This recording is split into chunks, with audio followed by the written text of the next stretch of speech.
वाह, what A beauty. दिल में उतर जाओ, रानी बना के रखूंगा, वरना जान ले लूंगा। I love you. कुत्ते को कितने भी महंगे कपड़े पहना दो, वो शेर कभी नहीं बन सकता। दिल तक करता है कस के थप्पड़ मारी। कहे 2-4 दिन तो उसे हंस बोल के बात का कर लेनी, ओकर ई मतलब समझ लो तू। हमार शादी तय हो चुकल बा, मेहरबानी करके अपन नजरिया बदल लो, वरना अगर हमरा परिवार के लोग के पता चली ना तो तोहर नजर निकाल ली है। नजर निकलला के बाद भी हमरा आंख में तोहरे तस्वीर नजर आई।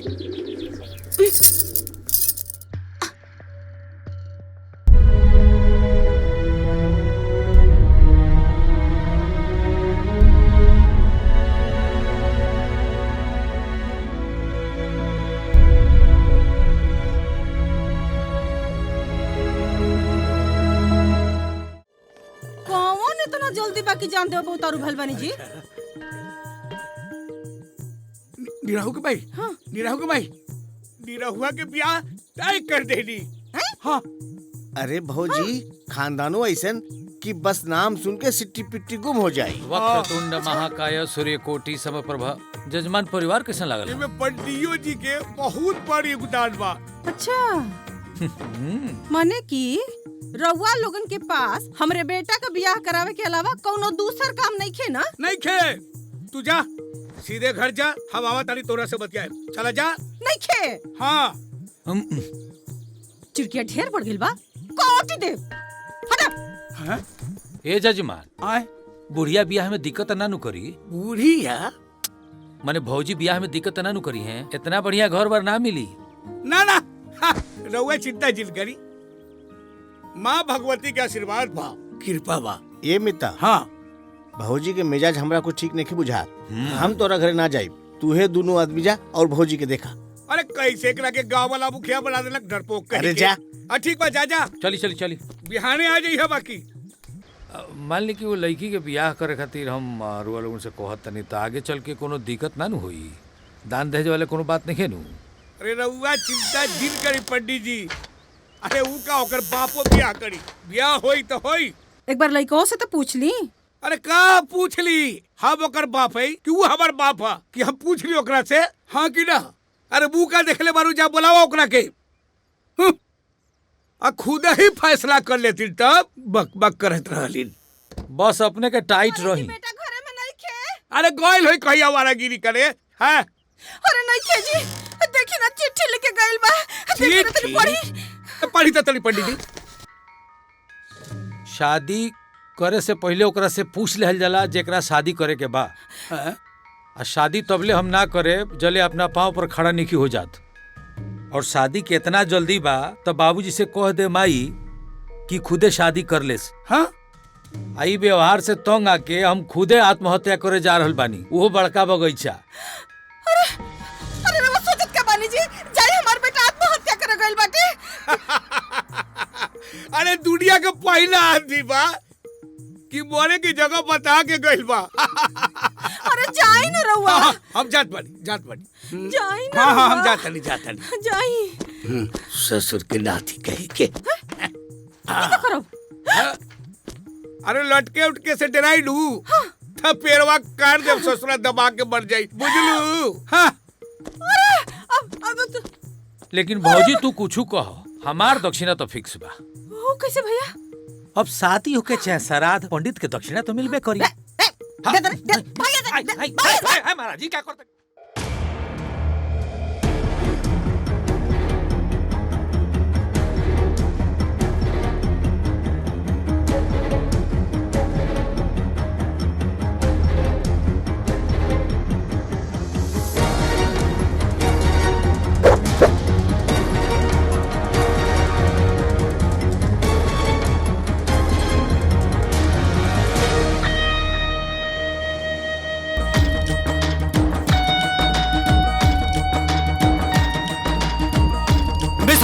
स्टार्ट। सच्चा और हल वाले पार्टनर फांसी लगा ले फांसी।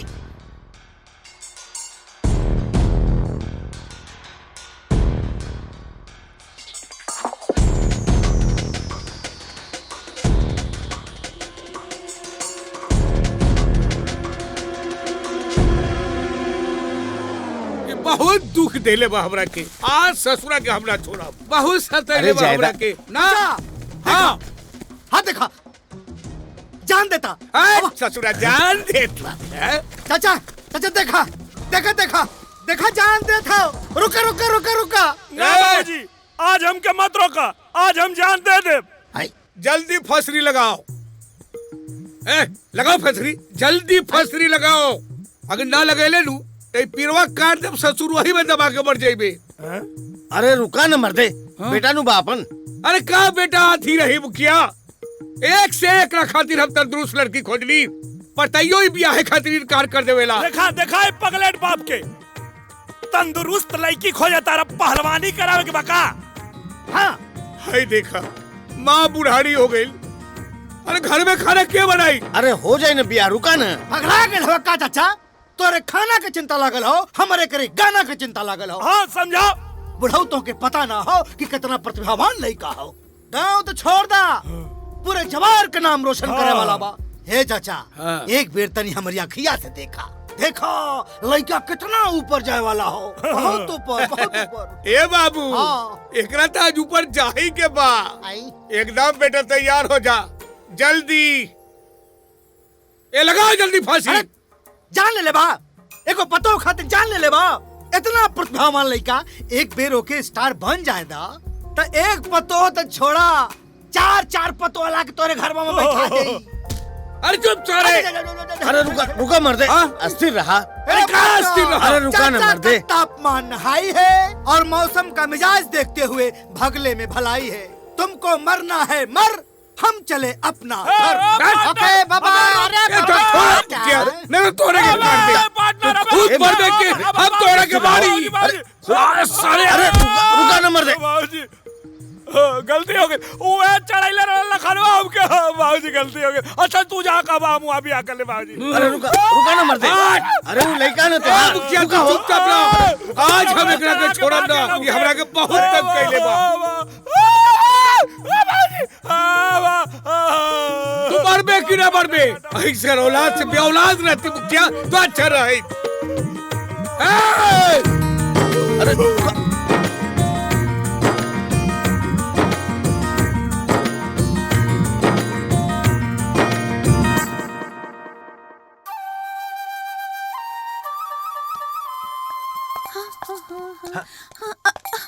का रबड़ी कान में कुछ पड़ गया, जरा फूको। इतना रात के कान में तारा फूकी? जल्दी फूको। अरे अरे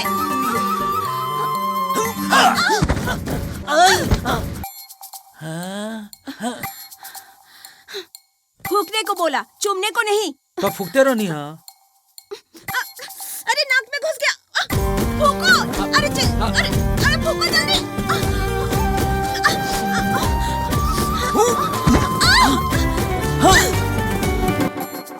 देखो अब हम फूकब फूकब ना। लाज नहीं क्या बात, जा तो ना जा, इतना रात के फुकवावे आ गेलू।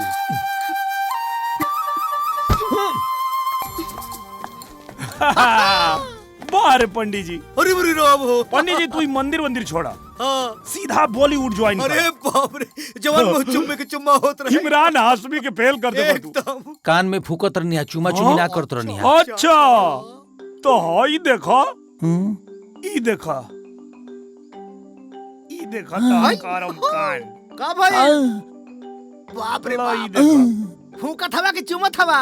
ये जजमान पूरा जजमान का जियान हो जाई। अच्छा एके डिलीट कर दिलोगी। अच्छा हाँ। ए पार्टनर, हाँ उपाय बताओ कैसे डिलीट हुई। तो चरित्रहीन पंडित जी, मामला एकदम सॉल्व हो जाई। समस्या ज्यादा ना बा, उपाय एक बतावत हिम तोके।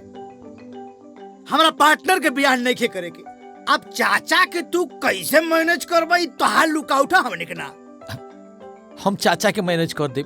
हाँ खाली हमारा जजमनिका के ध्यान रखिए। एकदम जजमेंट तो का गई ध्यान था। रख। तू चिंता मत कर, बस तू अपन काम कर। एकदम चाचा के मैनेज कर हमार काम बा। करबो ना। पक्का? ए पार्टनर, इनकरा कान में फूको। इधर आइए। सुकुर सुंड भुकुर भुन।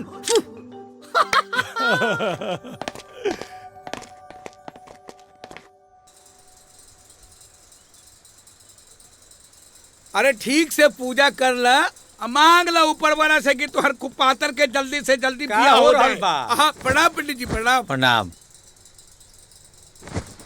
अब का सवेरे या का शाम और कब कुंडली में नक्षत्र बदल जाई आदमी के हाथ में है ये नहीं खे। कुशल मंगलवान हूँ। अब आपन दशा और दिशा तो दोनों ठीक नहीं खिलौकत हैं? रात नीरहू के का कुंडली चाहतनी? देखत रही। रात के 12 बजे ले देखनी सीधा शुक्र के प्रवेश बा। अभी ले जौन शादी ब्याह तय के लिए बनी सब कैंसिल करी। लड़का के फॉरेन यात्रा बुझाता। ई रउआ का कहत हनी? ओकर बियाह विदेश में होई। लड़का भले गांव में पैदा भइल बा लेकिन संजोग सीधा विदेश के बन रहल बा। अरे पंडित जी, रउआ ई का बाकस बानी? अरे हम आज तक ससुर मोतिहारी बेतिया से आगे सोचबे न कईनी और रउआ विदेश कहत हनी। लेकिन और वैसे विदेश में कहा? लंदन में। लंदन। अरे जुत्ता सुन, हाँ जुत्ता जुत्ता। अरे तोरा नानी के सांप काटो। मिर्गी तो नहीं खेल बेटा, बाकी एक बात के फुल गारंटी बा, एक जिंदगी में ब्याह कब न होखी। जिंदगी भर रनुआ रही, रनुआ। चुप रही। रवा के का पता पुरुष का भाग स्त्री का चरित्र कब बदल जाए? ये तो भगवान ने जानत। बिल्कुल। और चाचा जी, हाँ, मान लगा अगर ब्याह फॉरेन में हो गई तो हम का कह सकिला? लड़का से पूछा, हाँ, दूल्हा एकरा बड़े के बाद ब्याह एकरा करे के बाद तो हम का करी? तो सही बात बता दी का पंडित जी? बता दी। जब सब सही हो रहल बा तो फिर झूठ काहेला?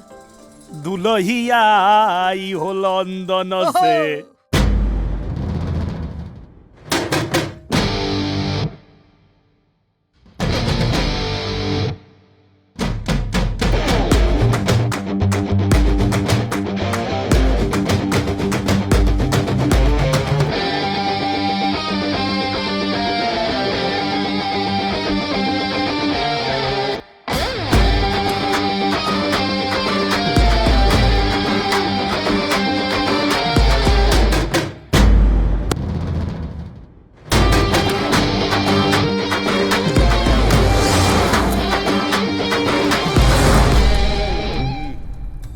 क्या बोला?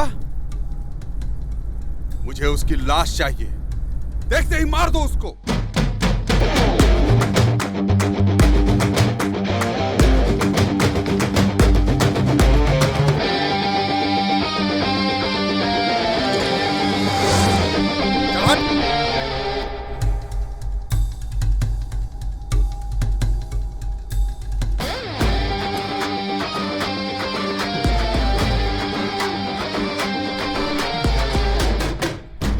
Peter, stop. Stop. Guys, come on.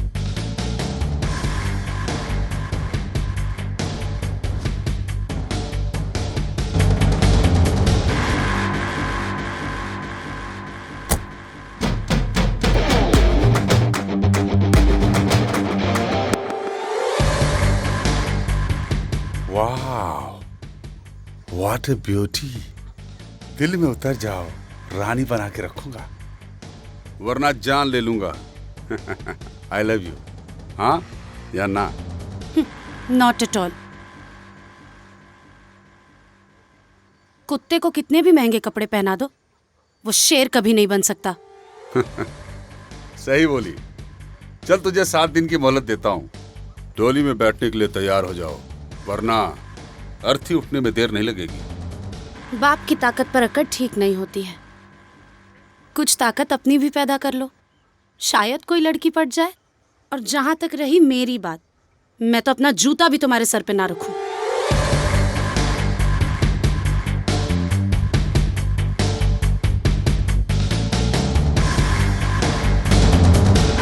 तीखी मिर्ची मिल जाए तो चबा चबा के खाएंगे। चूल्हा जलाने वाली नहीं, हम पे हुक्म चलाने वाली चाहिए। Let's go guys.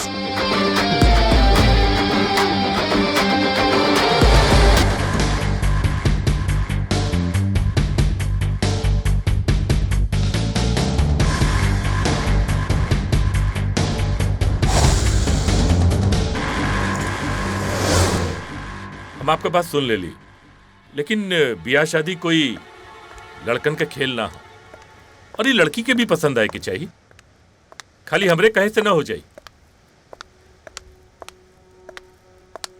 सड़क पर बदतमीज नियर लड़की के छेड़ल ठीक ना होखेला। के छेड़लस तो रखे उहे अंकल के बदतमीज लड़का प्रभात।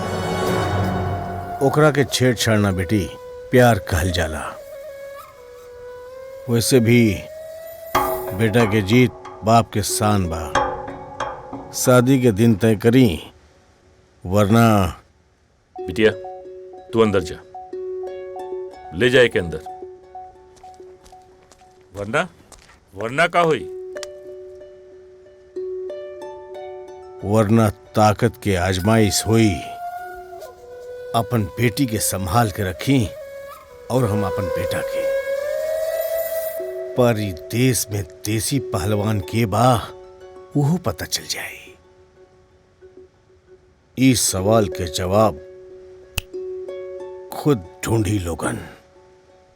और वैसे भी हम कोनो भी सवाल के जवाब पहले निकाले ली और सवाल बाद में। शादी की तैयारी करी। जय राम जी की। और सुनी, शादी की तैयारी धूमधाम से होके के चाहिए।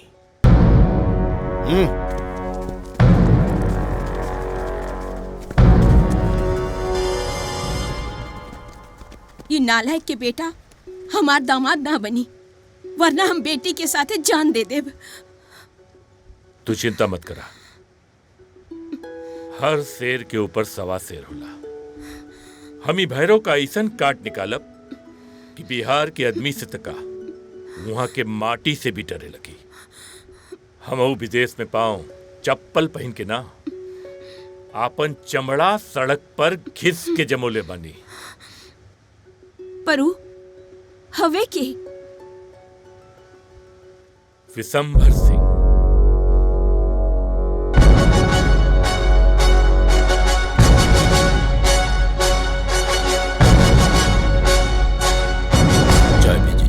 नमस्ते। हाँ तो चंद्रशेखर जी, आज सवेरे सवेरे कैसे आना हुआ? अब जिसकी बिटिया सयानी हो जाती है वो समय क्या देखेगा। बिटिया की फोटो दिए थे आपको, पर आपकी व्यस्तता के कारण कोई जवाब नहीं आया, इसीलिए हमने सोचा खुद ही चल के पूछ लें। नहीं, मेरे को कुछ ऑब्जेक्शन नहीं है, पसंद है। और हाँ, बेटे को भी पसंद है, बस माता जी के ऊपर। बोला ना बेटा। जी दादी। हमहो देखनी फोटो, हमरो पसंद आइल, लेकिन हमारे को शर्त बा। हाँ? शर्त? कैसन शर्त? हमरा लड़की में संस्कार आ संगीत देसी चाहिए। हम चाहता नहीं कि जब वो पतो बन के घर में आवस तो हर सुबह अपना संगीत से ये पूरा माहौल के देसी खुशबू से भर देस। आप तो बिल्कुल हमरे मुंह का बात छीन ले। अरे हम हर साल 2 साल में एक बार अपने बिटिया के भारत जरूर भेजिला। अच्छा, काहे कि ओकर संस्कार और संगीत बिल्कुल देसी बनल रहे के चाहिए। बहुत सही। तब तो ठीक है बाबा बुआ। जब हम सब लोग खुशी से हाँ कर रहे हैं तो हम बहुत जल्दी माता जी को लेके आते हैं बेटी को देखने के लिए। जी, स्वागत है आपका। जी, लेकिन अगर वो भैरव सिंह बीच में आया तो? भैरव सिंह?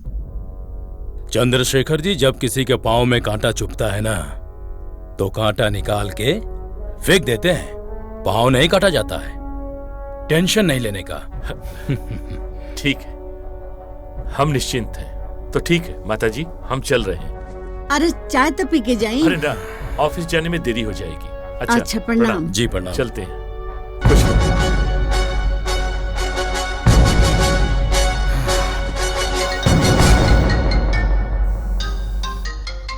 अरे चंद्रशेखर।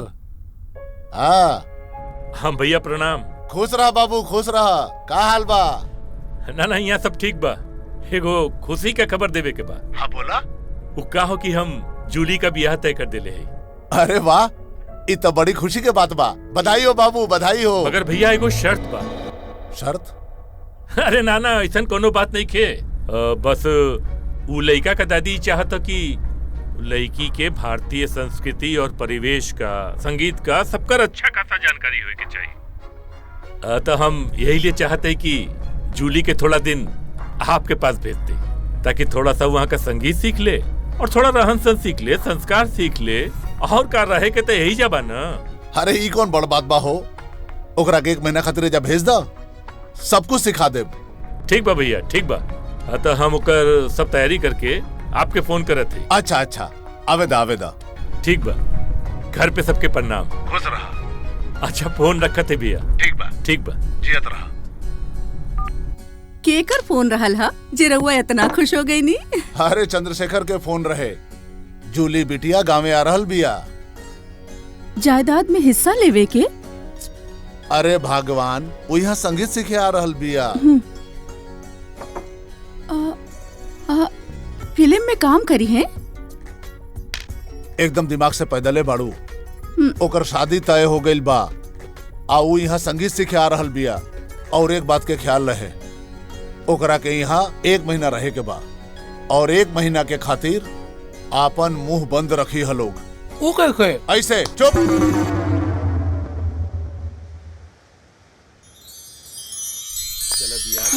बात तो सही बा। हाँ हाँ। ला, जूली तो आ गई। हाँ। जूली बिटिया। जी पापा। तनी यार आवा ना। बिटिया, तू इंडिया जाए का तैयारी करा। इंडिया काहे? सवाल नहीं।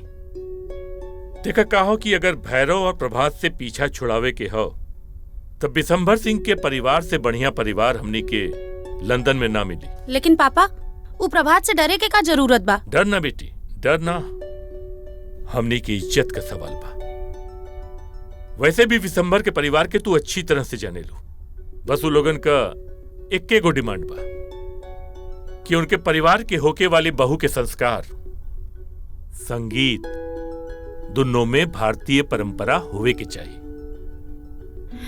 पर डैडी, अभी हमके बिया। तोहार बाबूजी सही कहता नहीं बेटी। उ राक्षस के पीछा छुड़ावे बदे बाबूजी के बात मान ला। पापा। अरे बेटी, हम तो हर दुश्मन है का हैं? जौन भी सोचब तोरा भला के लिए सोचब। ठीक बन बेटा। अरे ज्यादा सोचे मत, जाए का तैयारी करा।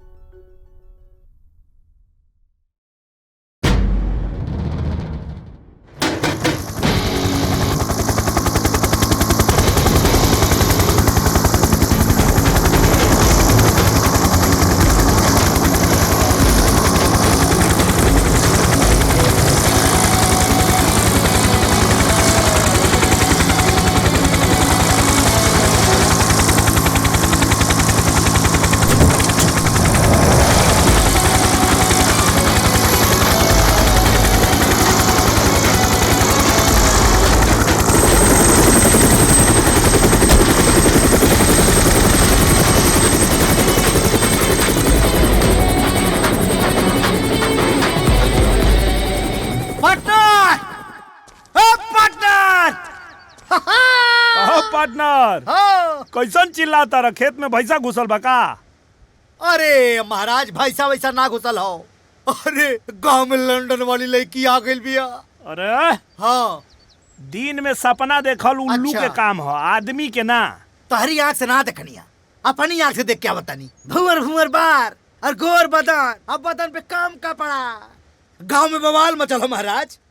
अरे तो का बोलत? अरे तोरा समझ में आवता? अरे महाराज, हमारा समझ में खूब आवता, तोरा समझ में नहीं क्या आवत।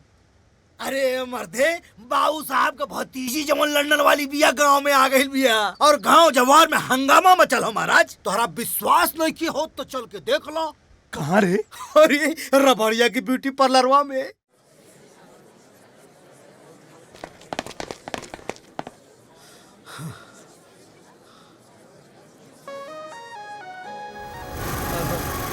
यहाँ तो बहुत लंबा लाइन लगल बारे। तनी धीरज रखा, निम्मन चीज पावेला तनी धीरज रखे के पड़ेला।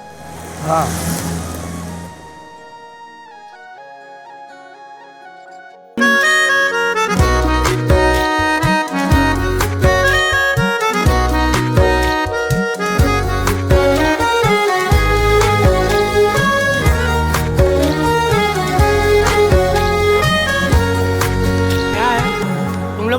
देखा है का? अरे देसी के विदेशी कहता रे। अरे यार पता न कैसे बदल गई, समझ में नहीं खे आवत। एकदम भगचोनहर आ गई। कहाँ न रहूं? अरे भोला बाबू नमस्कार। ये हमार भगनी बानी डूली, आजे लंदन से आई है। अच्छा सही? हाँ, इनकरा के गाना सिखाओगे बा। अब तो से अच्छा के सिखाई? अच्छा तब एक काम करी, इनकरा के आज लेके हमरे प्रोग्राम में आई, हमरो के तो पता चले ई गाना सीखे लायक बाड़ी की ना। अच्छा तू हुआ के? ओहो, ई हम जस्टिन बीबर हुए। उ चड्डी दिखा के पैसा कमाला और हमनी के प्रोग्राम दिखा के। फिर तो देखे के पड़ी कितना दम बा ई जस्टिन बीबर में। हाँ? बोला बाबू आज इनकरा के प्रोग्राम में लेके आई, आखिर इनकरो पता चले कि चाहिए ना देसी विदेशी में का अंतर होला। हाँ सही बात है। ठीक बा। ओके पार्टनर। हाँ पंडित जी की बात सही हुई का रे? तुमने हम दोस्ती हुई, पंडित जी बताओ ना, पंडित जी से जाके पूछा। बकचोन अरे हवे तू। अरे का ओहो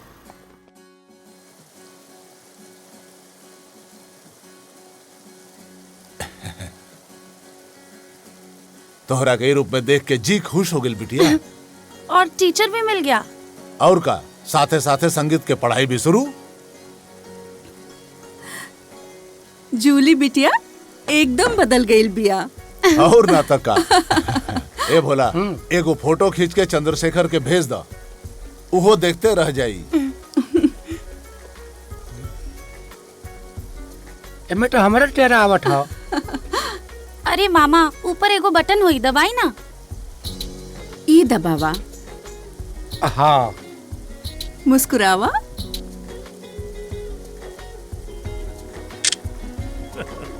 एक बात हम कह देता नहीं और सुन ली, हमरा तो बियाह एकदम देसी चाहिए। अपना गांव जवार में जगन होला ना वही गन, कोनो लंदन वंदन हमरा ना चाहिए। हाँ खिचला हमरे खुके आवाला बेटा उधर ना आवाज दी हम भेज देता नहीं। पानी पी। एक मिनट, ये देखी बियाहे का बात करत रहनी और गाँव से बिटिया का फोटो आ गई। भैया ये देखिए, इसे कहते हैं हिंदू संस्कार, है ना माँ? देखिए। हाँ देखी देखी फोटो।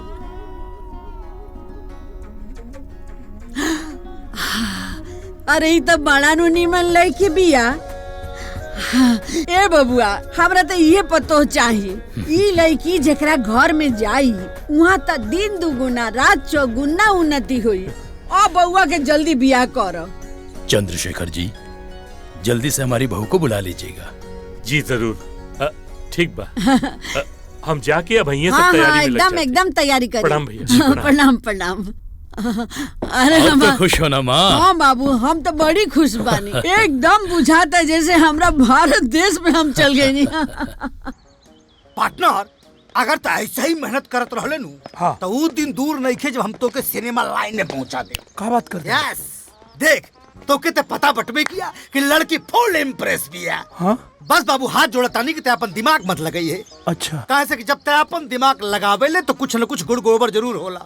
तो के ते मालूम हो कि है नीचेवा से लेके ऊपर तक हमारा दिमाग है। हाँ। है दिमाग के लगावे का काम हमार। हाँ। तोर काम खाली अपना गायकी पे ध्यान दो। ठीक। ओके ओके माई कहाँ डूबल रहा लोग हैं? अरे माई गृह लक्ष्मी लावे के तैयारी हो रहा बा। अच्छा हे माई हमके तो लागे तो पंडितवा के बात सही हो जाई। सुना हाँ ओ पोंगा पंडित में ना तोरे चच्चा के भरोसा हुई, हमारा के ना। हे माई ऐसन बात नहीं खे, उ लागत पंडित जी के बात एकदम सही है। सचो सचो। अच्छा लेकिन ये बेटा एक बात बता, अगर तोर बिया हो लंदन वाली से हो जाए तो करे वो भोजपुरी बोली की अंग्रेजी रे? ए चिंता मत करा, उ खाली लंदन में रहल बिया, ओकर पूरा संस्कार भोजपुरी वाला है। अच्छा अच्छा तब ठीक बा। माई अगर एक बार लुग्गा पहन के घूंघट निकाल के तोरा सामने आ गई नू तो तोर करेजा जुड़ा जाई। अच्छा तब ठीक बा। अरे का बात हो रहल बा जी? अरे एकरा के लंदन वाली लड़कियां मिल गई जी। हाँ? अरे ये क्या निकले सा? का मिल गई? एक बात और, मिलल हो गई तू तो भागत ना। कहीं वो चंद्रशेखर के बिटिया तो नहीं खे? अरे मुखिया एक बात सुन ल, जब आँखी से देखा तब ये बोलल करा, न तो गांव के सारा लोग तोहरा के पगली कही पगली। ठीक बा, हमरा के हमरा बेटा पर भरोसा बा, बुझाइल। आ एक बात और सुन ली, आज से खाना पानी चाहे ना तो अंग्रेजी सीख ली। हाय देखा, अरे जवानी में हम पढ़बे ना कैली, अब बुढ़ौती में इंग्लिश पढ़ी, अंग्रेजी। अब सीख ला मीता, न तो बाद में गड़बड़ हो जाई। अब ओके ओके ओके। या या या।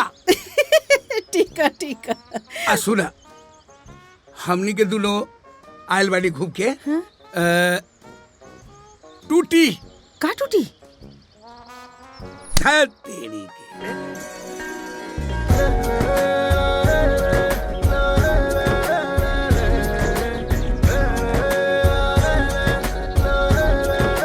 का देखा तारा बेटा? माई, हाँ? तोहर होखे वाली पतो लंदन से आयल बड़ी। अच्छा। ए माई, अरे अभी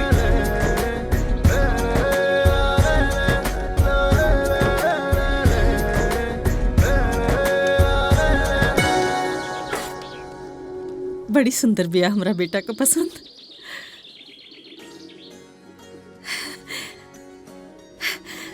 सगुन का अंगूठी है, निकलिया मत, असगुन हो जाए। कैसन अंगूठी? का पसंद? पता बा हमरा के कि तोरा के लाज लागता, बाकी हमरा के कुल पता बा, बेटा हमरा के बतौले बा।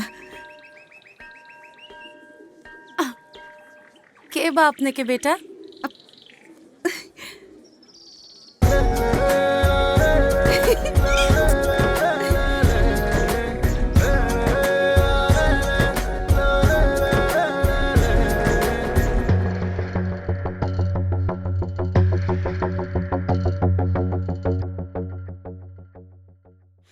दिल तो करता है कस के थप्पड़ मारी।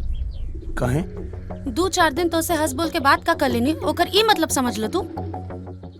हमार शादी तय हो चुकल बा, मेहरबानी करके अपन नजरिया बदल लो, वरना अगर हमरा परिवार के लोग के पता चली ना तो तोहर नजर निकाल ली है। नजर निकलला के बाद भी हमरा आंख में तोहरे तस्वीर नजर आई।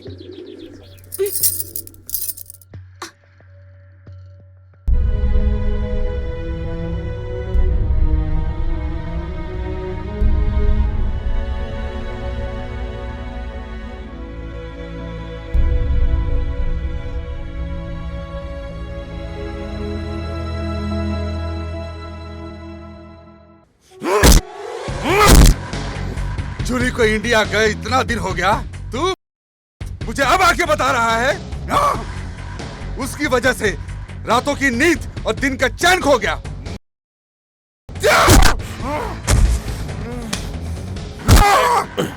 मैं तेरा बाप हूँ, बाप। इसी बात का तो रोना है। जूली इंडिया चली गई और आप बेटा, वो सिर्फ इंडिया चली गई है, इस दुनिया को छोड़ के नहीं गई है। अगर वो साला बिशंबर आज बीच में नहीं आता ना तो जूली तुम्हारी गोद में लेट रही होती। वो बिशंबर भी ऐसा वैसा आदमी नहीं है, शेर है शेर। और शेर जब बुढ़ा होता है ना तो उसकी ताकत का अंदाजा करना मुश्किल हो जाता है। मेरी बात समझ में आई कि नहीं? हैं? तो फिर एक बात कान खोलकर सुन लीजिए, जूली मेरी गोद में नहीं, दिल में बैठी है, दिल में। और मेरा दिल शेर और कुत्ते में फर्क नहीं मानता। जूली नहीं मिली तो जलजला आएगा, और उस जलजले में चंद्रशेखर और विशंबर को ढूंढते रह जाओगे। ये मेरा धमकी नहीं, फैसला है।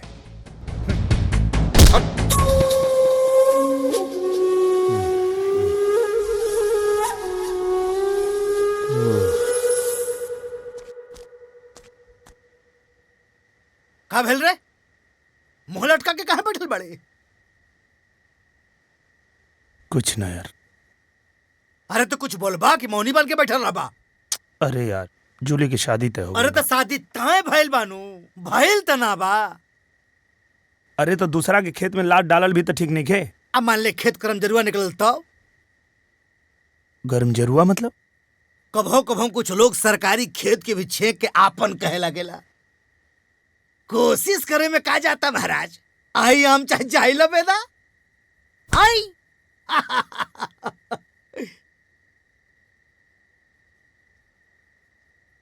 बिना आहट के आंखों से दिल में उतरते हो तुम, खुदा कसम क्या लाजवाब इश्क करते हो तुम।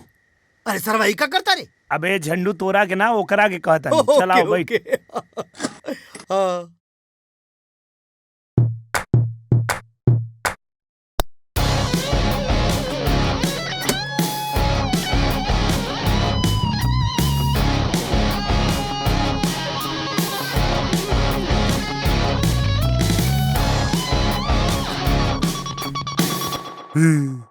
प्रणाम ससुर जी।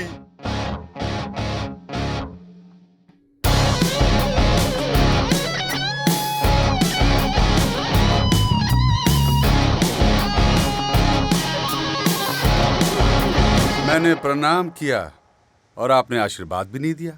तू यहाँ का करे आलूआ?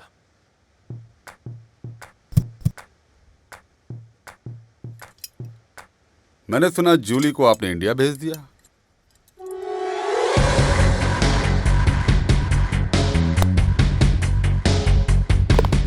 जूली हमार बेटी हिया, हम ओके इंडिया भेजी या लंदन में रखी तो से मतलब? वो मेरी जान है। और आपको क्या लगता है उसको मुझसे बचा पाएंगे?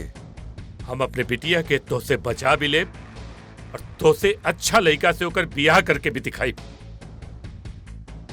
जूली की शादी कब और किसके साथ होगी ये तो समय बताएगा।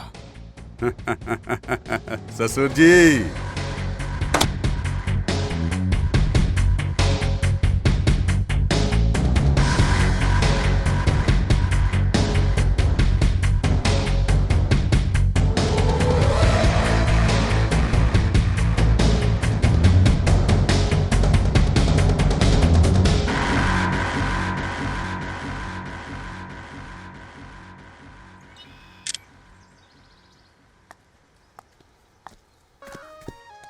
अरे हटा हमरा फोटो के बीच से। अरे हमार फोटो खींच के अपना दिल से चिपका ला। तो के पता नहीं खे तू बहुत जल्दीबाजी कर रहा बाड़ू। कैसन जल्दीबाजी? बियाह के। अरे मैडम, हमरा कुंडली में लिखल बा भगवान लंदन से तोहरा के हमरे खातिर यहाँ भेजले बाड़े। सपना रात में देखल जाला, दिन में ना। तू हमार सपना जरूर देख सकेला, बाकी हमरा के पा ना सकेला। जैसे तू हेलीकॉप्टर के देख रहल बाड़ा, ओकरा के सिर्फ देख सकल जाला, बाकी पकड़ल ना जा सके।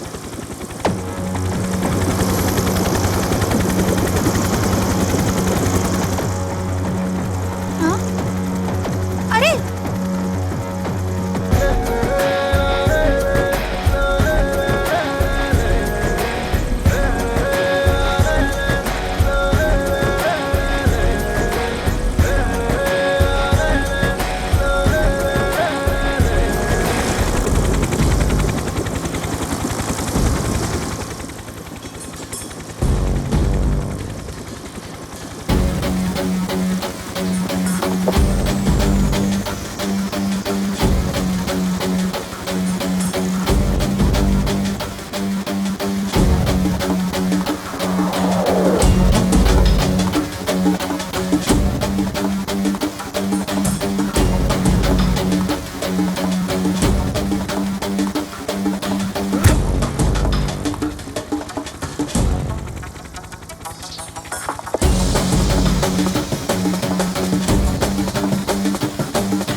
का हो गई? हमसे सच में बहुत बड़ गलती हो गई। तो सही कहत रहला, ई दुनिया में हमके तो से ज्यादा केहू प्यार न कर सकेला। प्लीज महाराजा, प्लीज हमके भी तोरा से अपन दिल के बात कहे क्या, please. I love you. I love you.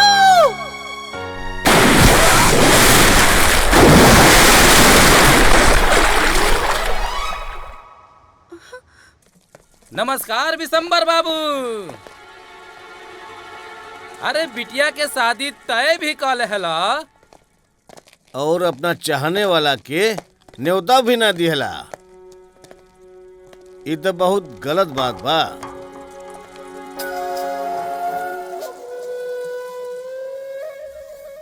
क्यों बे, तेरे को पता नहीं है? खबर बराबर वाले को दिया जाता है। खैर, जब कोई नौकर बिन बुलाए आ जाता है ना, तो उसे उसके मालिक की पगड़ी का वजन पता चलता है। पगड़ी संभाल के रखो, हवा का रुख बदल रहा है। आपकी जो पगड़ी है ना, उतर जाएगी तो आपके सर का असलियत पता चल जाएगा। चुप, आवाज नहीं। दिसंबर ने तलवार पकड़ना छोड़ा है, लेकिन आज भी खून से मोहब्बत करता है। बेटा, तनी शांति रखा, पर खून में ये उबाल बरकरार रखा। पर ध्यान रहे कि हमनी के ई धंधा यह बिशंबर बाबू सिखौले बाड़े। तो जूता उतार के सर पे रख लूं? देखिए ससुर जी, मैं आपकी बेटी से प्यार करता हूं। बेटी उसी को मिलेगी जिसके हाथ में ताकत हो और पिछवाड़े में गुदा। शाबाश, अच्छा संस्कार दिया है तुमने अपने बेटे को। शादी में तो बलि नहीं चढ़ता है, लेकिन ये शादी सब लोग याद रखेंगे, क्योंकि ये शादी में जानवर का नहीं, आदमी का बलि चढ़ेगा। वो तो वक्त बताएगा।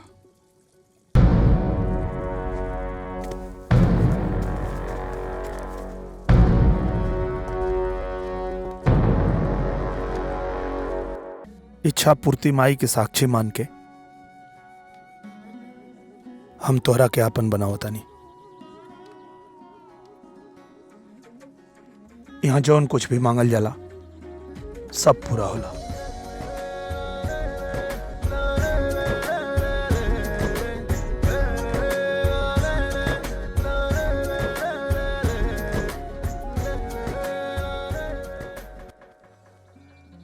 का मंगलू है?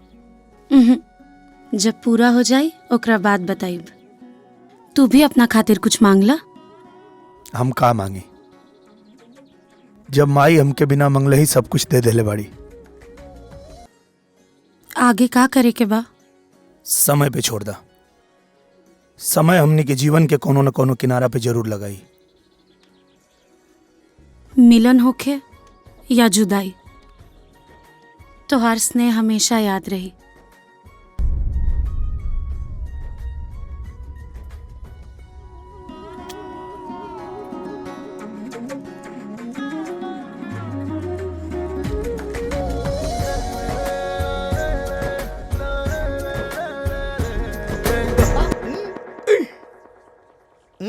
कब पार्टनर लगा तो लंदन का लड़की संग्रामेपुर रह जाई। कुछ कहो। हाँ। हमार भविष्यवाणी एकदम। हे पंडित जी, भविष्यवाणी ना, अनहरा के हाथे बटेर लग गई हो। अरे जायदा, पता ना कब सरस्वती माई केकरे जुबान पे बैठ जाए। हाँ, ई तो हो। चिंता मत करा, ब्याह के ठेका तोरे के मिली।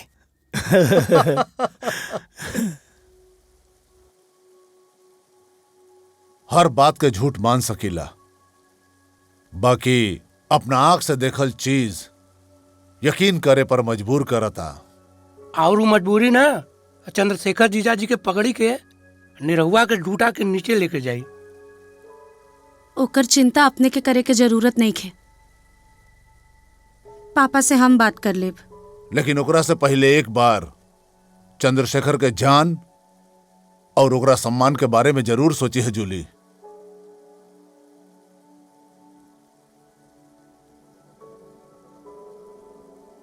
अरे कहाँ?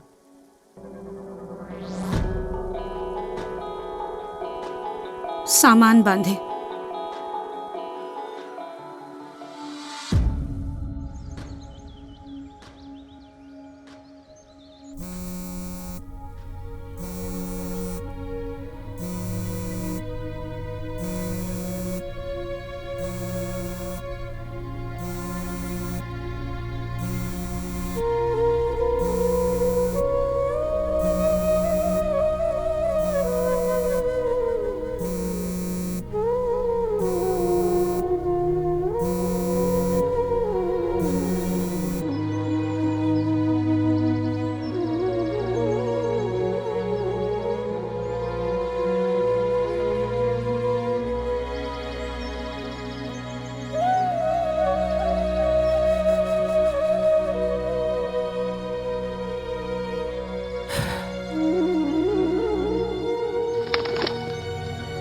हाँ भाई पार्टनर, काय बहुत परेशान लगा तेरा? अरे यार का तरीका है, इतना देर से फोन मिला होता नहीं, फोन नहीं क्यों उठावत? कौन बात ना, हो सकता है नेटवर्क प्रॉब्लम हो तो बिजी लगाओ, फिर से लगाओ, एक बार और लगा ला। अरे कब से तो लगावता नहीं। तो कौन बात ना, एक काम करा, तू एक काम करा, मैसेज दे दा। कब को मोबाइल नेटवर्क में ना होला हमारा, तू इतना टेंशन काहे लेता रहो? मैसेज करता, जब नेटवर्क में ही है तो मैसेज मिल जाएगी। करा।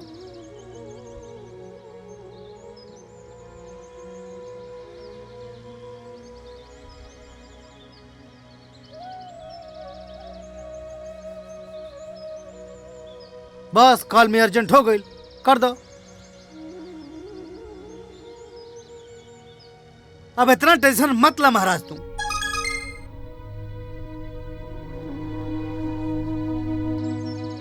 ला तेरे मैसेज का जवाब आ गई। हाँ आ गई।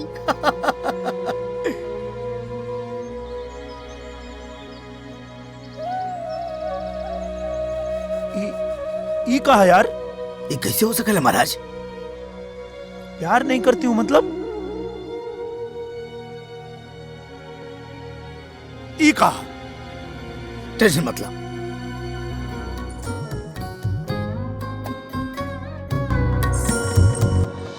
चल तुझे 7 दिन की मोहलत देता हूँ, डोली में बैठने के लिए तैयार हो जाओ, वरना अर्थी उठने में देर नहीं लगेगी।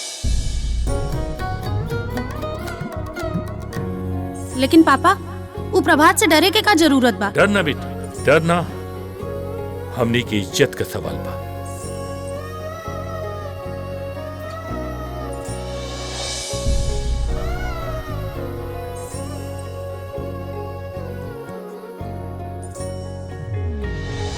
सगुन का अंगूठिया निकलिया मत, अस्कुन हो जाए। हाँ?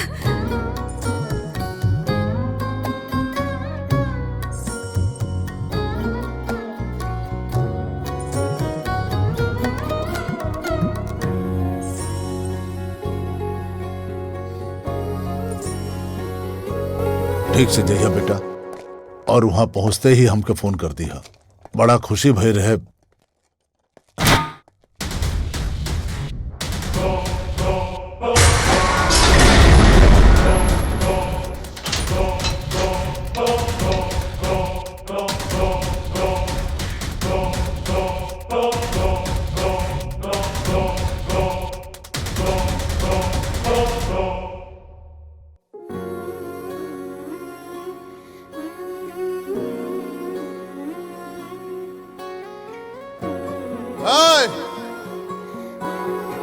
फाटक के अंदर ना आवे के चाहिए, और अगर आवे के कोशिश कैलस या आ गई तो हाथ पैर तोड़ के फेंक दिया लोग।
भला एकरा के दरवाजा के पता नहीं खे।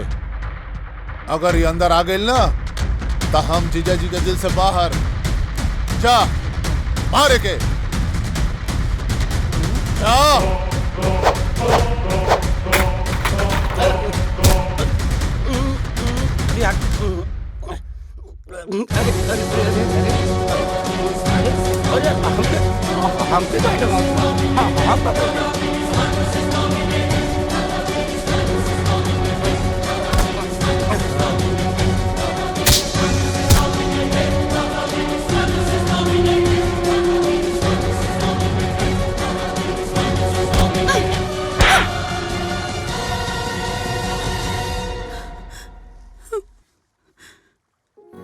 जूली ई कहा मवाली पना के जवाब।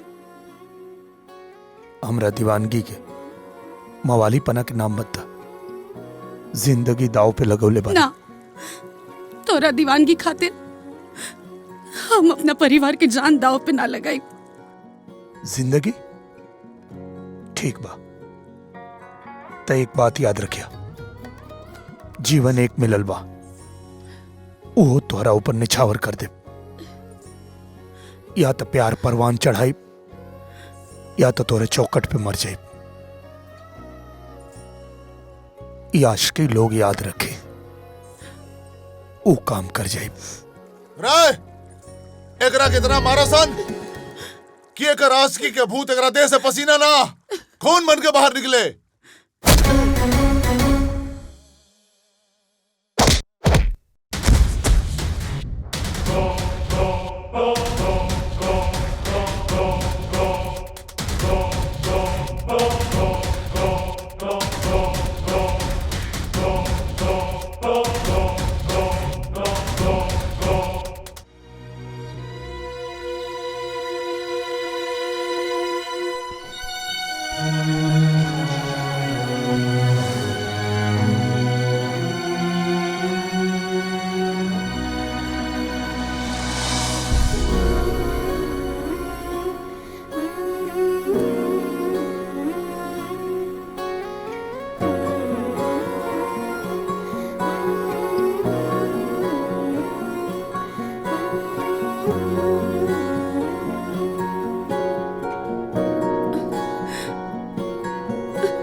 का करी, तोहरे बिना मने न लगत रहे तो अपना बेटी के लंदन वापस ले जाए खातिर आ गई नहीं। और का चंद्रशेखर, जुग जमाना ठीक नहीं खे। सड़क के धूल कब सर के ऊपर चढ़ जाई आदमी सोच भी नहीं सकला। कोई का सोच हमरे सोच के ऊपर हावी होखे ये हमरा के बर्दाश्त नहीं खे, फिर चाहे वो हमार देश होखे चाहे होकर संस्कृति। लेकिन पापा हमार तो मन करता कि हम यहीं जे रुक जाएं। धूल धक्कड़ गरीबी और गंदगी से जंग लड़के 30 साल पहले ही देश छोड़ के हम बाहर चल गल रहनी। पता ना पापा, लेकिन हमके तो लागेला कि यहाँ के माटी में बहुत ताकत है। इतने दिन में अपने के बेटी के बदल के रख देलस। एजा के हवा पानी हर चीज एक अजीब सा सुकून दे रहल बा। बाकी जैसन अपने के आदेश। बात के समझा चंद्रशेखर, जबाने कर बा, बाकी बोले उ निरहुआ के बोल रहल बिया। अच्छा तो चला चल के ओकरा से भी मिल लिहल जाए, जो एक झटका में हमारे बेटी के हमरा से छीने का कोशिश कर रहल बा।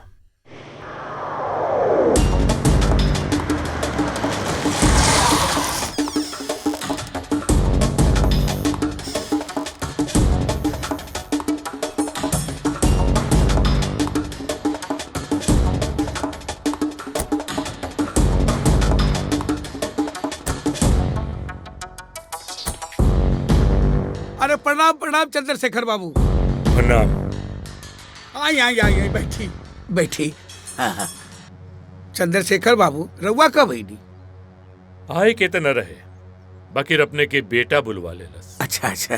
बिटिया का बियाह तय कर दिले बानी, वही का न्योता देवे खातिर आए। जी अच्छा भैया जरूर आए। हाँ। 7 समंदर पार लंदन। और हाँ, वहाँ साइकिल से ना हवाई जहाज से जाए के पड़ेला। अरे नहीं रहो के भाई, ये लंदन कहाँ बा हो? हमारा बेटा के हाथ के लकीर में लड़किया वजह से ना होतिया है? पंडित जी ना कहले रहला। हाँ। हाँ। इन न्योता स्वीकार कर ली हम। हाँ। अगर एगो अपाहिज के बाप कहलाए का शौक होके तो जरूर कर ली। और हाँ, अपना बेटा के दुल्हा देखे के अगर इतना शौक बा तो ओकरा के घोड़ी पे चढ़ा के उतार ल। काहे कि हमार दामाद घोड़ी पर ना शेर पर चढ़ कर आई। अरे तो हमरा बेटा से बढ़िया दामाद तरुआ लोगन के मिलबे न करी जी। हाँ। अरे लड़कइया में उ मगरमच्छ के न धले रहे और जवानी में शेरनी के काजी। हाँ। अभी विश्वास होखे न तो रउआ लोग जाके पटना के चिड़ियाघर में पूछ ली। हाँ। औरत का लिहाज न होत ना तो राखी लगा के जबान खींच लेती। हमरा के भी बचपन से शेर के कुत्ता बनावे का बहुत अरमान बा, लागत हो अब पूरा हो जाए।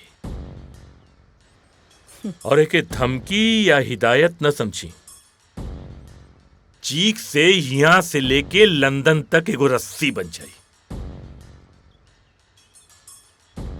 चलो तनी बकीर आप लोगन की मर्जी, लेकिन यह जरूर है ना। चलो भैया।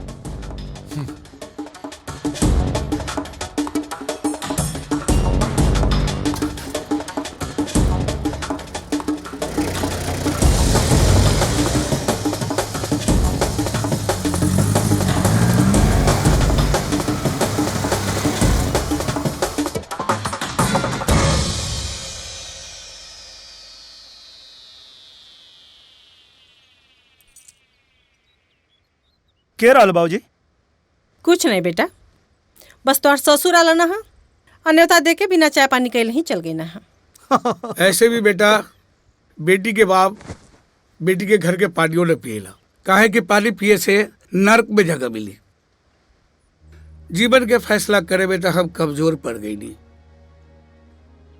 आज हम फैसला कैले बानी दिल दिमाग दोनों से। बोल बेटा, पूरा करबे? बोली बाबूजी। ई जमीन जायदाद बेचे के कहे न पड़ जाए, बाकी सिर्फ और सिर्फ हमरे घर के पुतो उ चंद्रशेखरा के बेटी बनी।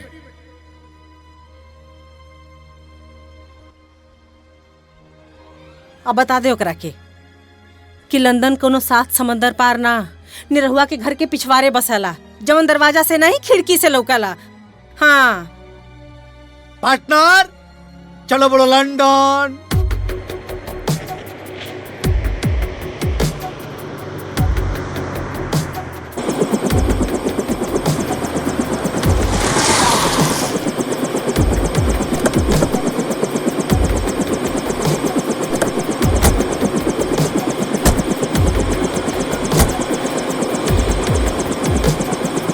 चलो बेटा,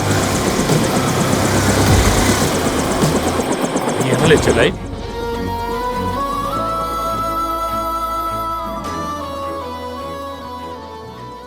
हमरे बेटी के दिल आयल भी तेगो नचनिया पर। अरे शुक्र मनाओ कि इंडिया में बढ़े, नहीं तो लंदन में अब तक तोर बोटी काट के कुत्तन के खिला देती। शुक्र तू मनावा कि इंडिया में बाड़ा, ना तो कहीं लंदन रही तो पूरा लंदन हिला देले रहती।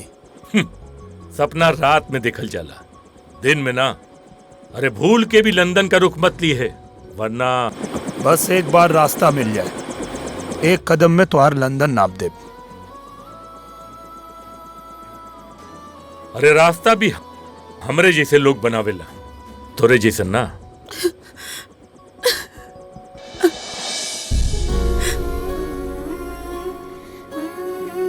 जूली, का चिल्लाता रहा?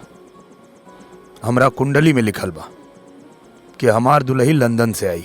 तो अपन देह मजबूत कर ले, 1 लाख टुकड़ा कर दे। 1 लाख ना 1 करोड़ टुकड़ा करबा तब वो इनका के हमरे दिल से ना निकाल पाइबा। और हाँ, एक बात याद रखा, मंडप दुनिया के कोनो कोना में बनाला तो हर दमाद तमई बनब। जूली चला। हाँ हाँ चलो चलो। हम तो हर इंतजार करब।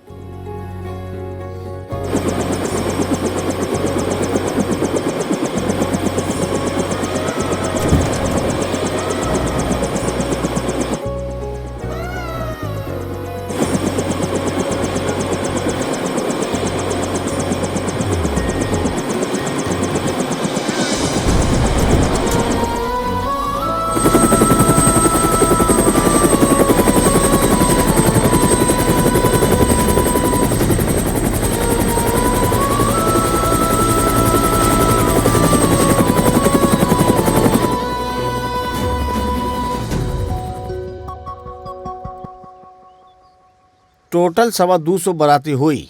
350 सबके बरात में बोलोले बानी, लंदन जाए के पैसा कहाँ से आई? हमन के सूट सिए के ऑर्डर दे दिल बन जा। नीरव भैया हमनी सब बाराते चलबे करब सोन। सब जाई कैसे? पार्टनर बताई। बताओ। अरे तो मन करे के का हो, कपड़ा लत्ता एकदम कर्रम मार के साफ सुथरा करके पहले बस में फिर नाव में एकरे बाद लंदन में ओकरा बाद पूछ क्या होता नहीं। अरे केकरा से पूछे जाता ना। अरे छोड़ा, सब के ऊपर आती चली, तू लोग चिंता मत करा, बस अपन अपन पासपोर्ट बनवा ला लोग। ऐसे पासपोर्ट बनवावे में खर्चा कितना आई? 1500 रुपया। पासपोर्टवा तो खैर बन जाई, लेकिन एक बराती के लंदन जाए आए में खर्चा कितना पड़ी? एक बराती के आवे जाए रहे खाए में 2.5 लाख रुपया के खर्चा है। 2.5 लाख? करे बेटा, जब तू एक बराती पर 2.5 लाख रुपया खर्चा करबा तो ये लोग न्योतवा कितना करी हैं? अरे हाँ तो मुखिया जी बात ही अरे सब कहाँ गई मुखिया हो गई लोग न्योता की व्यवस्था करे।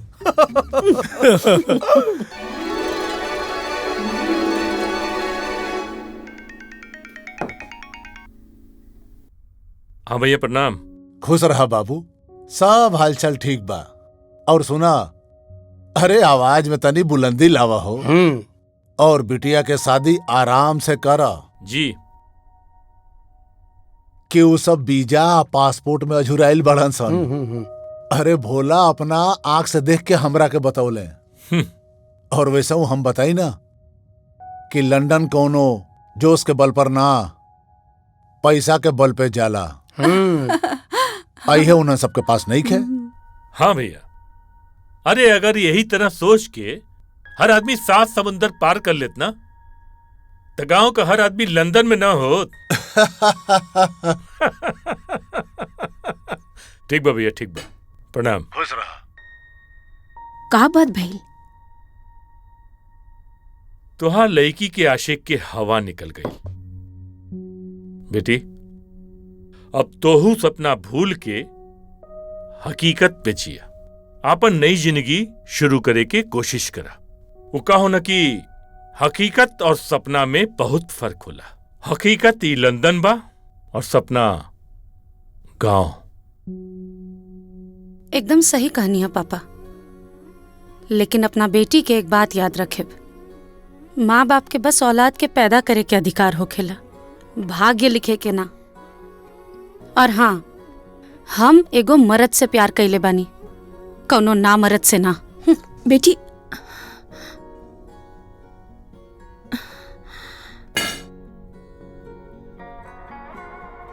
देखा तू टेंशन मत ला, हम सब सेटिंग कर दिले हैं। ठीक बा भाई, 2 दिन में पासपोर्ट मिल जाई। अच्छा ठीक। ठीक। हाँ, एक मिनट।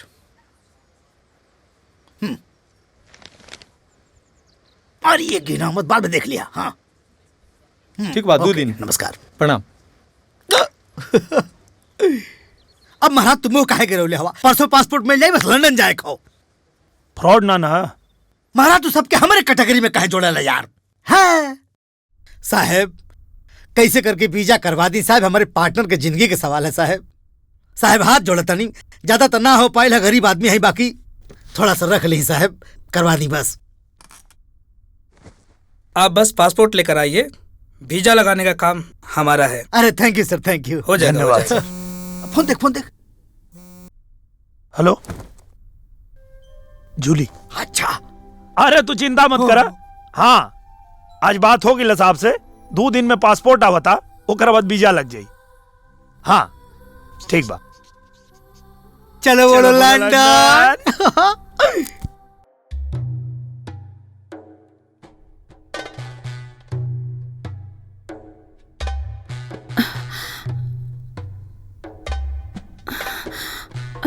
का भाई?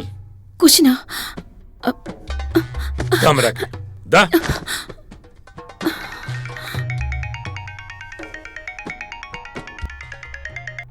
हाँ हेलो। हाँ जीजा जी प्रणाम। बोला बोला का भाई? अरे पासपोर्ट हमारा हाथ में आ गई बा। अच्छा सच में? आप बेफिक्र होकर शादी करी। चला ये तो ठीक भाई। अब वो लंदन कब्बो न पहुंच पाई। अरे अब सारा रास्ता तो बंद हो गई बा, ओकर ना पहुंच पाई। ठीक बा। पार्टनर चलो बोलो लंदन कि पूरे लंदन ठुमक। अरे यार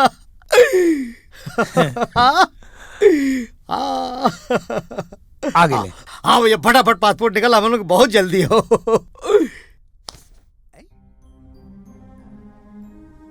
ये कहा?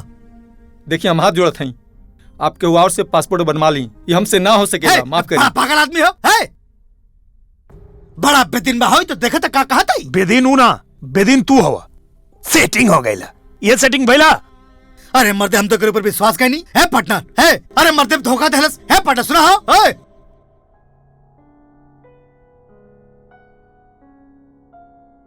जूली बेटा का बात बा? माई के साड़ी काहे लौटा देलू? पहन ले एक रखे। देखा बिटिया, बिजंबर अपने परिवार के साथे तोरा के देखे वदे आवत अड़े। बचपन से तोहार हर बात मननी, तोहार हर इच्छा पूरा कईनी। ई तू का करत तारू? हमारे को छोटा सा बात न मनबू? तो के विश्वास न होके तो फोन करके पूछ ला। सच और झूठ के परछाई पर से पर्दा हट जाए। पूछ के अपना विश्वास के कमजोर करे के नहीं चाहत पापा। पिता के मर्यादा पति के सम्मान से कहीं बड़ा होखेला, लेकिन हमरा यकीन पे भी रहुआ ताज्जुब करब, काहे कि हमरा पता बा कि चमत्कार बेर बेर ना लेकिन कब्बो कब्बो तो जरूर होखेला। एकर मतलब कि हमार तजुर्बा आज टूट जाई। एक बच्ची के बचपना और बुजुर्ग के तजुर्बा में जैसन तो हर बच्ची।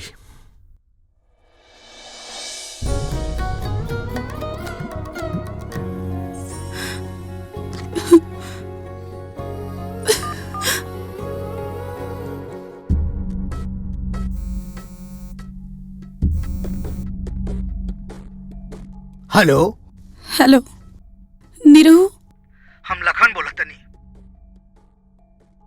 ऊ कहाँ बाड़े? सब खत्म हो गई भाभी, सब खत्म हो गई। पासपोर्ट खातिर हमने पैसा देले रहनी और वादा भी कैले रहलस कि पासपोर्ट बना देब, लेकिन अचानक पता न का हो गई कि कहलस कि पासपोर्ट ना बन पाई। हमने जितना कोशिश हो सके सब कैले नहीं भाभी जी, लेकिन अब लागत ताकि कुछ ना हो पाई। अब का बताई, टूट चुकल हो। हमार हिम्मत नहीं की क्यों करे लगे जाई।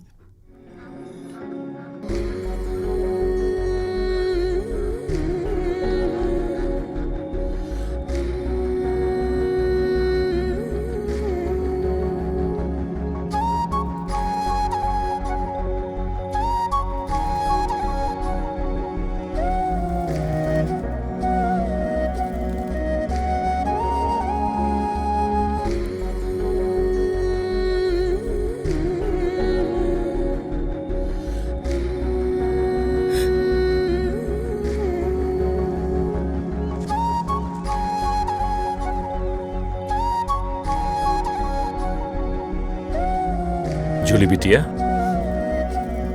घर में बिना बताए चले लू। देखा बिटिया, जॉन भी भैला बुकरा के भुला दे और एगो नया जिंदगी शुरू करा। हम तो हर बिया यहाँ बहुत धूमधाम से करब। पूरा लंदन देखी, निरहुआ अभी धरती पर ना आ पाई। ये बात अपने दिमाग में अच्छा से बैठा ला। देखा जूली, बहुत मुश्किल से अपना देश से इतना दूर आके हम इज्जत कमैले बानी, और अपन इज्जत बचावे खातिर हम तो हर जान भी ले सकीला।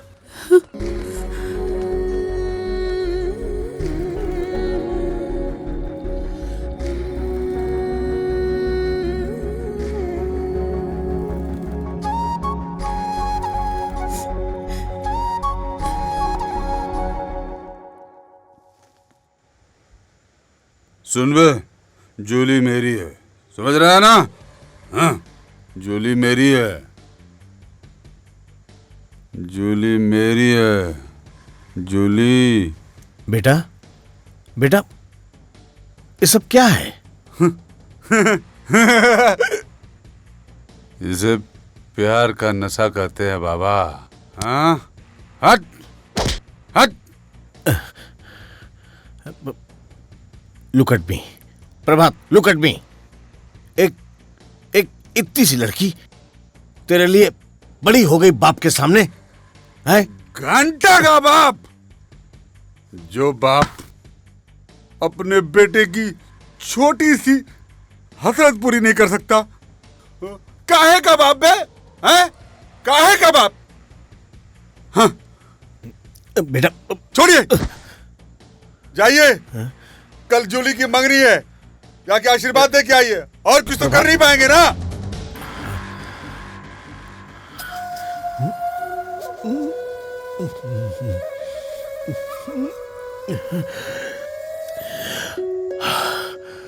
गो गो।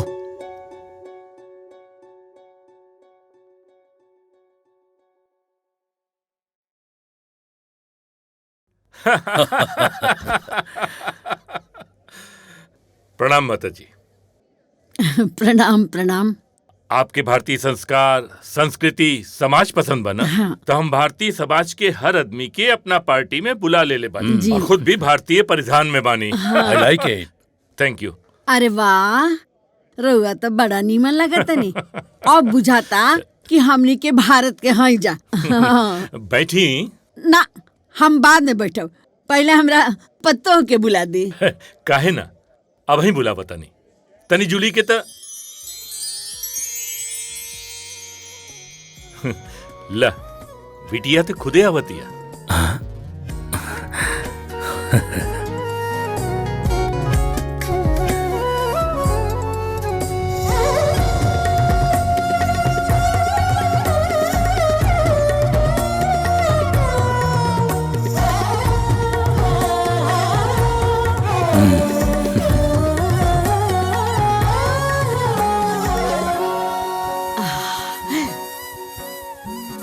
इत लक्ष्मी सरस्वती के रूप लागतिया। बड़ी सुंदर बिया हमार बिटिया।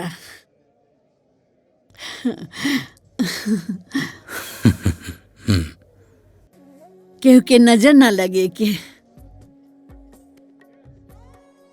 माता जी, तब मंगनी की रस्म शुरू करल जाए। हमरो बहुत जल्दी बा कि मंगनी जल्दी हो जाओ, लेकिन ओकरा पहले गाना बाजे के इंतजाम कैले बनी।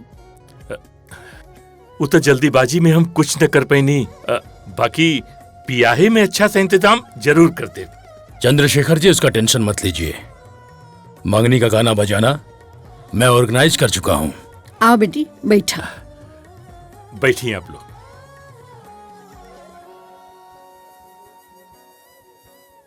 बैठा बाबू, बैठा।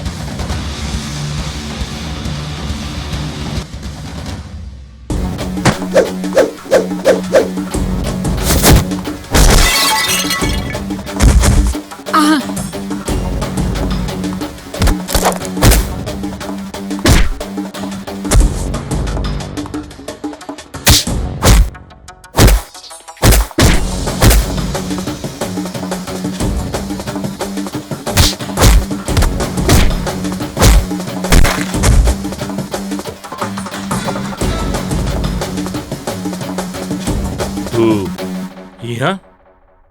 शाबाश शाबाश मेरे भोजपुरिया टाइगर।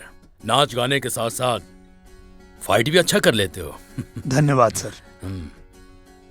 यही से तक कहे नहीं कि हीरा के पहचान जौहरी ही करेला। अरे हम तो ई लड़का के एक नजर में ही पहचान लेनी कि ई हीरा है, हीरा भोजपुरिया हीरा। देखला देखला हो, नाचे गाँव में तो निपुण बटले बा, आ तहरा लंदन के लखेरन के का छक्का छोड़ा दिलसिया। वाह वाह वाह रे हमार बाबू।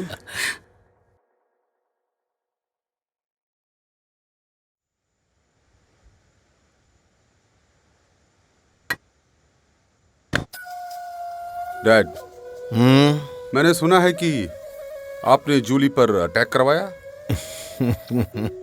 बोल दीजिए डैड, ये न्यूज़ गलत है। देख बेटा, इस दुनिया में तुझे सिर्फ वही एक लड़की मिली है क्या?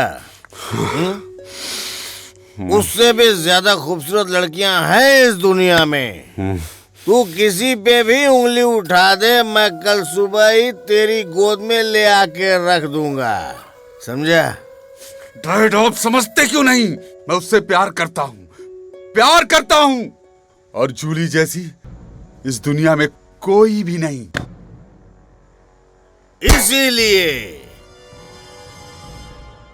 इसीलिए उसका जिंदा रहना खटकता है मुझे। आज तो उसे उस गवैये ने बचा लिया, लेकिन कल कौन बचाएगा उसे, हैं? मतलब? डैड, मतलब क्या है? डैड, अभी आपने क्या बोला? डैड, बोलिए डैड, अभी आपने क्या बोला? मुझे ऐसा मजाक पसंद नहीं है डैड, बोलिए। ये मजाक था ना? तो वो गुंडे आपके थे, जूली को मारने भेजे थे ना?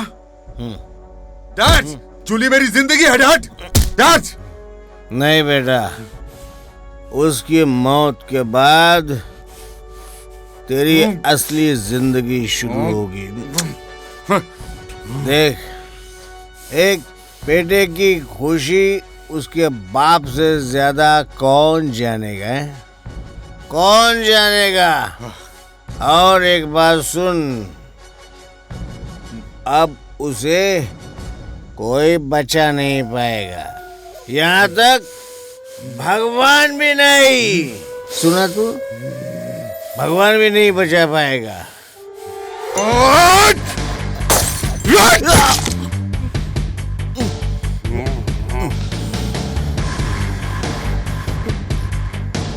बेटा, वो मेरी जिंदगी है, आप जान लेते तो बाप को मारने का इल्जाम बेटे पर नहीं लगता।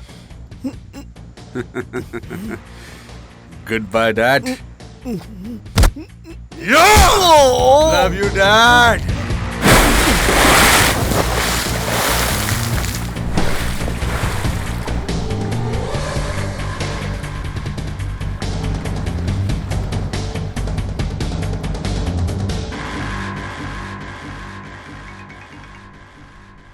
हेलो जीजा जी प्रणाम।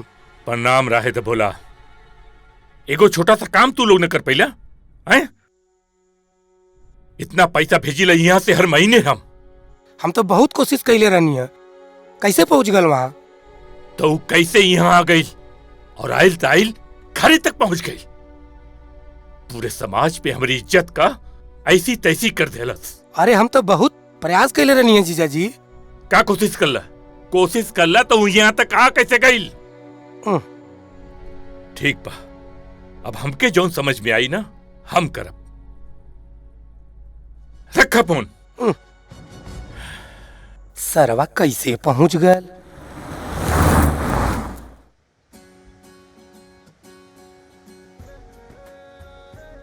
का बात है, इतना जल्दी में काहे बोलो? बात ई बा कि मम्मी डैडी कुछ काम से घर से बाहर गए बाड़े। का बात करता रू?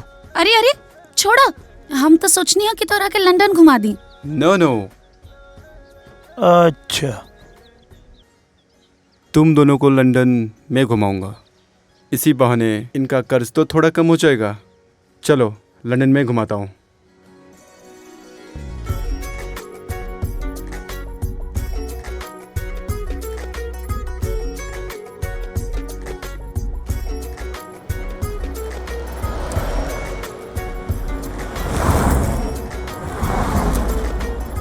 देखो सामने रानी महल है और ए रोड से सीधा जाओगे तो आगे थेम्स रिवर है। अरे मैडम, धन्य हो गए आपके दर्शन पाके। अरे तुम्हारे चक्कर में कितने को मारूं ये बताओ यार। तुम्हारी सगाई जिससे भी हुई हो, शादी मुझसे ही होगी ना। और जो भी बीच में आएगा उन सबको मैं मार दूंगा। मैं किसका बेटा हूँ मालूम है? अपने औकात में रह के बात कर। शादी मेरे साथ ही होगी। शादी तो मुझसे ही होगी। एक मिनट रुको भाई। अभी तक मैं यहाँ पे इनके हिसाब से गाने बना के लाया था। इनकी शादी होने वाली है, अब आप बोल रहे हो आपकी शादी होने वाली है। तो अगर आपकी शादी इनसे होने वाली है तो अभी बता दीजिए, ताकि मैं फिर उस हिसाब से गाने तैयार करूं। हाँ, और नहीं तो क्या। आप लोग डिसाइड करो भाई, मेरा गाना वेस्ट हो जाएगा ना। आप लोग बताओ कौन कर रहा है। शादी तो मुझसे ही होगी ना। मैं बोलता हूँ मुझसे ही होगी। अरे बच्चा तू शांत हो जा, शांत। हाँ, घूमे आइल बानी जा। और छठ पूजा की तैयारी चला था कहाँ है? ओ अच्छा, कोनो बात ना, तू अपन ध्यान रखा। हाँ चला, ठीक बा, चला बाय। का भइल? छठ पूजा आ रहा बा और माई कहत रही है कि ए बार ना कर पाई है। डॉक्टर मना के लिए बा भूखे के।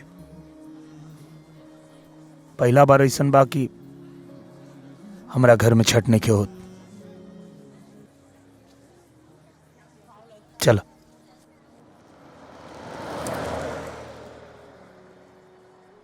का भाई?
बेटा,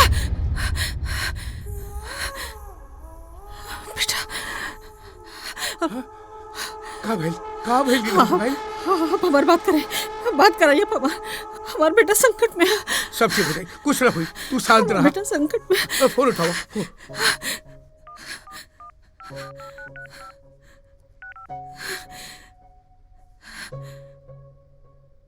फिर से लगाओ।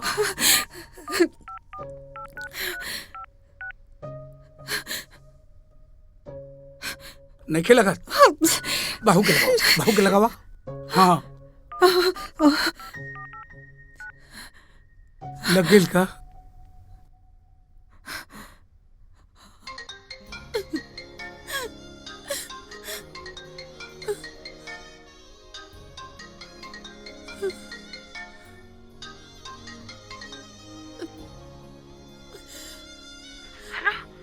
हेलो, अरे अरे अरे, हेलो, बाड़ू? का भइल? सब खत्म हो गई माँ जी। पता ना हमके कुछ समझ में नहीं किया आवत हम का करी। हमार बेटा कहाँ बा? उनके गुंडा लोग उठा के ले गए। हमार बेटा कहाँ बा? हम छठी माई के व्रत कैले बानी, लेकिन पता नहीं ऐसा कौन चूक हो गई कि ये सब सजा मिल रहा बा। कुछ न होगी, बस तू एक काम करिया, तू व्रत के पूरा कोनो भी कीमत पर पूरा करिया। कुछ न होगी हमरा बेटा के, हमार बेटा जरूर लौट के वापस आई। हाँ तू बस तू व्रत के कोनो भी कीमत पर पूरा करिया बेटा, ठीक है? हाँ कुछ न होगी बेटा, धीरज रखिया।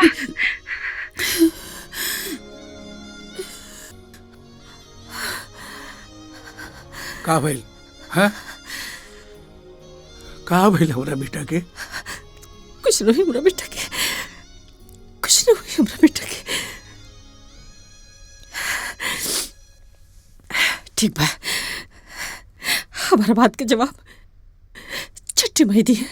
हाँ हाँ छठी माई जरूर दी दी है। है छठी माई।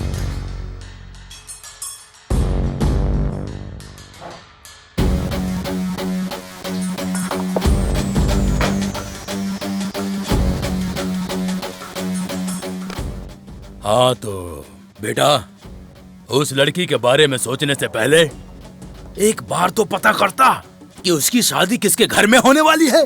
दिसंबर दिसंबर जिसके पांव के नीचे पूरा लंदन दबा हुआ है, और तू सुना था कि जब गिदड़ की मौत आती है तो शहर की तरफ भागता है, लेकिन तू तो लंदन ही आ गया।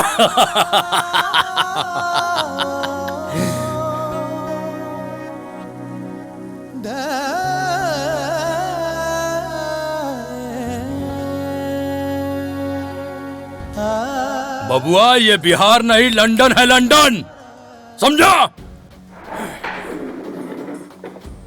Hey guys, finishing him off, throw immediately outside.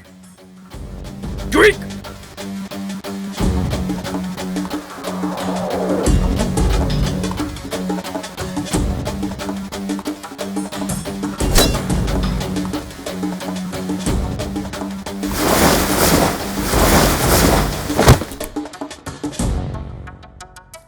Hey, you good for nothing, fellas! Finish him off!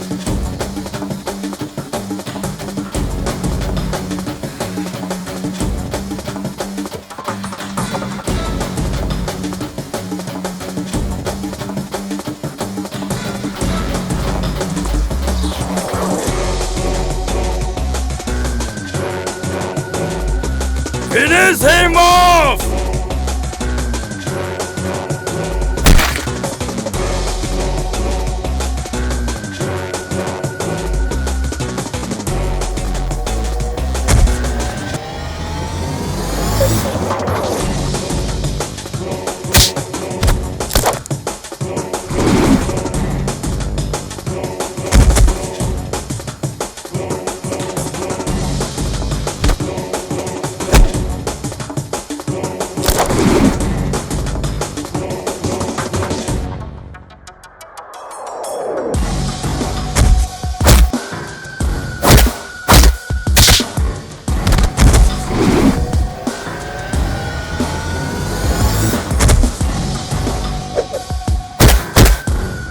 Come on, you bastard!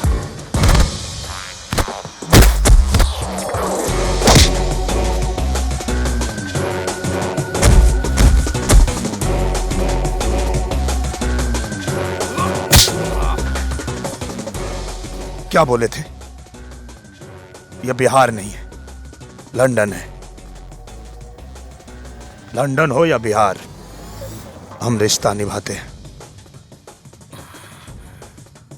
गलती से भी किसी ने बेटा कह दिया तो जान दे देते हैं, लेकिन हाथ नहीं उठाते हैं।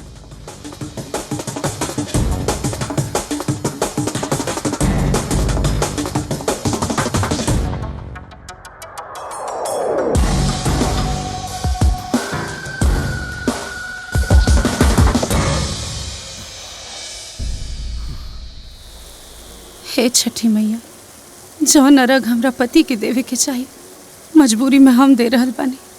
हमरे सुहाग के रक्षा करियो माई।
मैंने तुझको पहले ही बोला था, तू मेरी जान है, उसको मरना पड़ेगा। Guys, kill him and bring her back.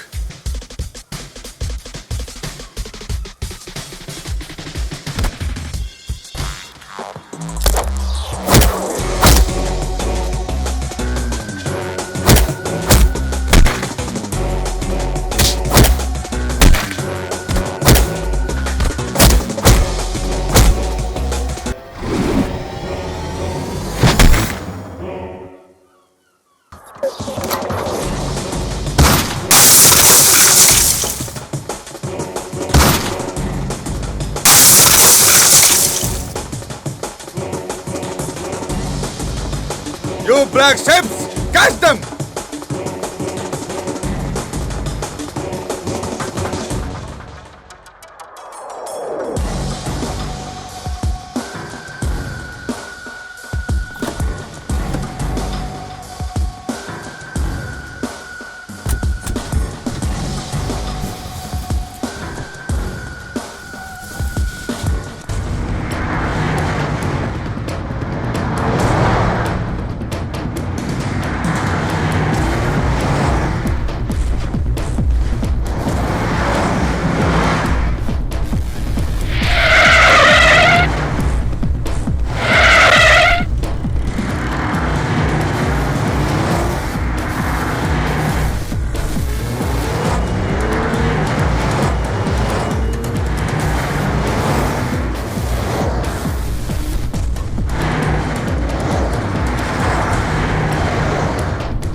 तुझे क्या लगता है ये तुम्हारा बिहार है? नहीं, ये हमारा लंदन है। तुझे क्या लगता है तू मेरी जान को लेके भाग जाएगा और मैं बेटा हमारे नाम नहीं रहुआ। अगर हम भागे पे आ जाएं तो इंग्लैंड की महारानी के लेके भाग जाएं। ये तो हमारी रानी है।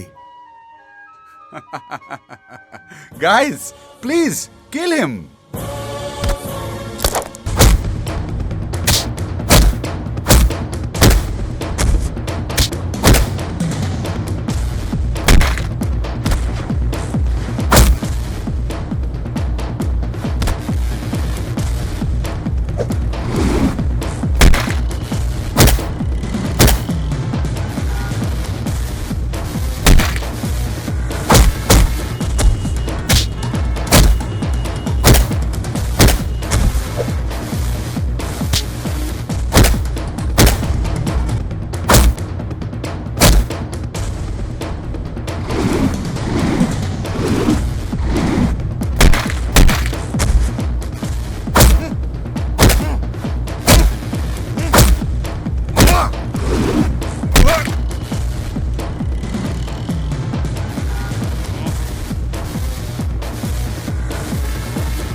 रउआ अपन इज्जत खातिर हमके मार भी सकेनी ना, तो इनकरा पहले रउआ के हमके मारे के पड़ी।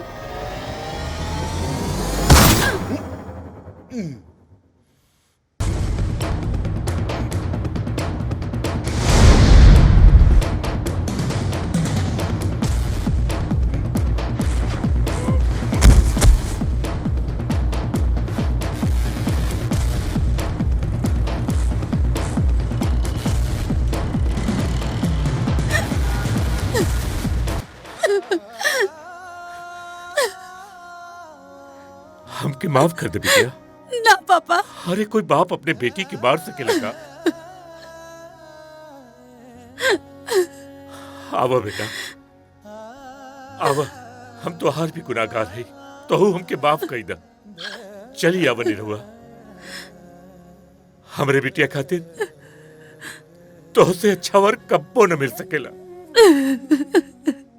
अरे सच्चे प्यार के आगे तब भगवान भी झुक जाला। हम तो एगो बाप है, तू लोग जहां भी रहा हमेशा खुश रहा।